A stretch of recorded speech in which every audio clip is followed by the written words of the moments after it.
So what are you doing out in Yakima? Well, it's always great to be in Yakima. It's actually my 90th Rotary around the state, and I love getting around the state, talking to communities, and Rotaries are a great way to connect with community leaders, and we had a great discussion here today. So first of all, what are you working on?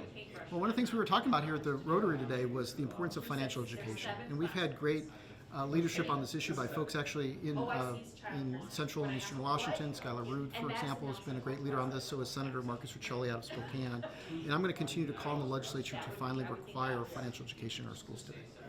Now, the treasurer, that's a partisan election, right? Like you have to write down Republican or Democrat.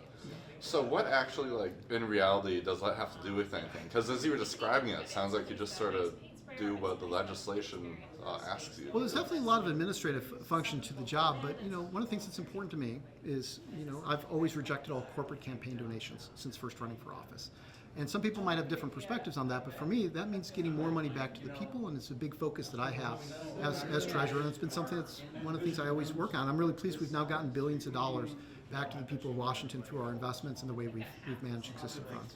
Okay, but say you're with the opposite party, do you think there would be much of a noticeable difference in how your office functions? Yeah, well, I think it depends on who you ask. I mean, what I will say is we were very prepared for a lot of the actions by the current presidential administration in a way that previous administrations thought that we did not need to prepare for. I believe that we needed to, and in that way, we've actually been able to secure Washington's financial standing in a much more significant way. And I'm very pleased that just this week, Moody's has put forward a AAA credit rating for Washington State, indicating our financial health. Okay. So I see that you have been analyzing the impacts of new tariffs on Washington. Can you just tell me a little bit about your work with that? Sure. Well, look, I've been afraid of having this conversation. I was in Pasco a couple months ago, especially talking about the impacts to our farmers.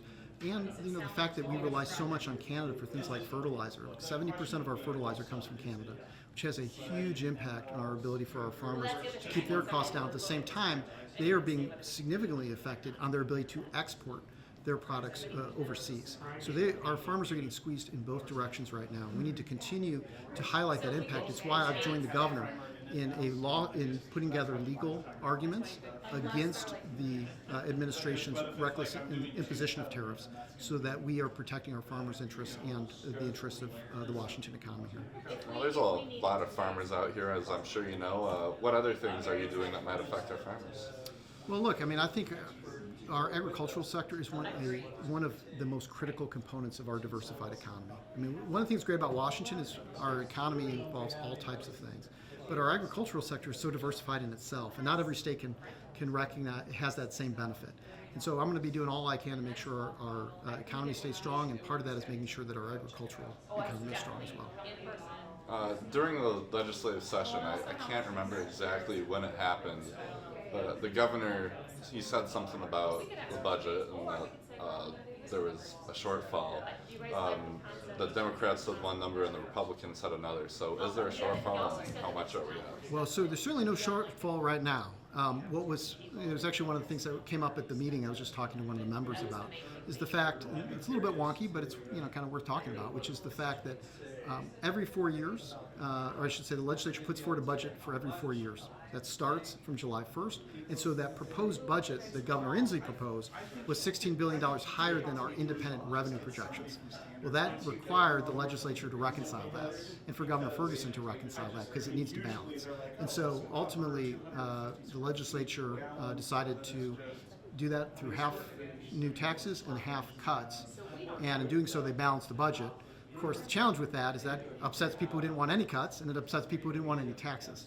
And so that is going to be the question going forward. Do people really want the compromises that they say they want, or is it an issue where when they get in their individual echo chambers online, they just can get upset and present facts in a way that kind of just gets people upset from both political stripes. And what we need to do is kind of have, I think, a kind of more objective information related to this, so folks can make up their own mind individually. Okay. Can you tell me a little bit about, you spoke about it during your presentation, but the refinancing state debt, lower interest rates? Yeah, so it's been a big focus of mine since first coming into office, was to refinance every bit of debt we could legally refinance, because I was raising the alarm when I came into office in 2021 that inflation, I believe, would not be transitory, meaning that the Federal Reserve would increase interest rates to kind of stem the tide of that inflationary pressure. Well, when the interest rates went up, well, we needed to make sure that we locked in those lower interest rates, and that was a big focus of mine since coming to office, was to essentially refinance every bit of debt we could legally refinance to save the people of the state of Washington money. And in doing so, we've actually saved the people of the state of Washington $787 million just by refinancing and locking in those lower rates. Okay. That's a big number for everybody. Do you happen to know, I guess, how much that is per person? Or is there any way to quantify that? Well, I guess I'd have to do some quick math. I guess that would be the equivalent of about 100. That's a savings of about $100 per Washingtonian. Like every child, every adult. So we have a little over 7 million folks, and that is about 100 times that. I'm always a little bit reluctant to do math on the fly, especially when the camera's rolling. But my point is, this is what happens when you manage these things well, because that brings money back to the people, and that's really the goal in the Treasurer's Office. We have a nonpartisan office that really focuses on getting money back to the people, and that's something we're really proud of in the Treasurer's Office. All right, and then is there anything else you're working on that people in Yakima or west or east of the mountains might be interested in? Well, look, it's part of why I always go around the state is to try to find ways that we can best serve the people of the state of Washington. But part of my background is in rural economic development, so I'm always focusing on ways to improve the economic development conditions around the state, especially in rural communities. And that is one of the things that part of the reason why I've been so focused on issues of tariffs, but why I've been so focused as well on issues of financial education, retirement security, and all those things that will create better opportunities for everyone in our state. You mentioned a couple of things that you've been directing the legislature to make bills on.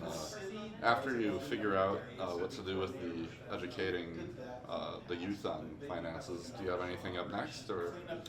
Well, it's it always involves a lot of recommendations to the legislature. Obviously, they control the purse, and we always work in partnership as much as we can with them. But right now my focus is really calling for the importance of financial education.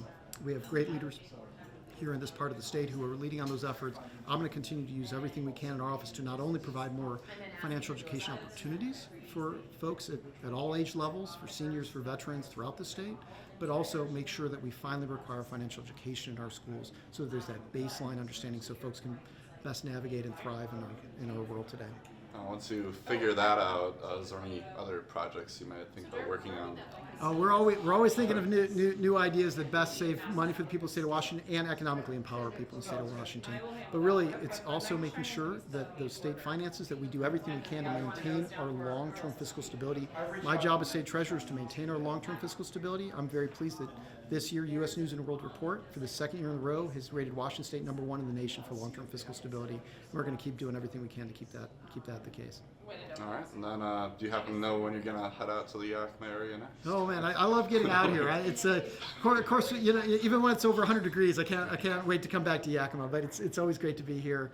A lot of friends here in Yakima, but it's also great because it's such a critical component to our economy and our state. And so every chance I get, I'm always happy to be back here in Yakima. Any idea when that next chance is?